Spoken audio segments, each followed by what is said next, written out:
senin yanda ötken bu günlerim oldu en iyi güye düşkünem.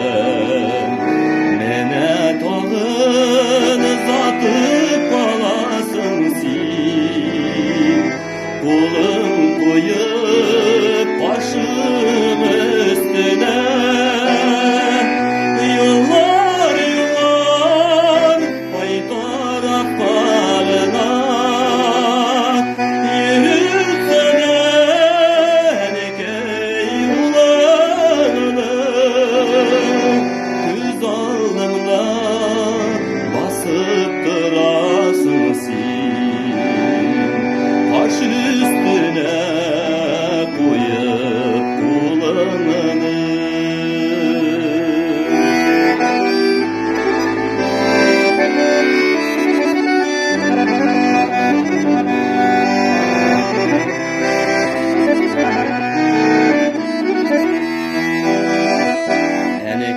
İmanın serili məğnesine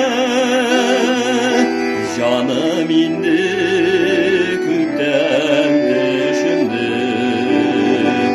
Bir üzlüksüz güzetesin iken, yürügen yolun kalgan işmini sağ bul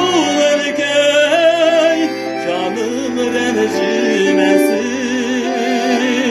Dağın giden gitmiş arayuk, yarak giden lekinen geylere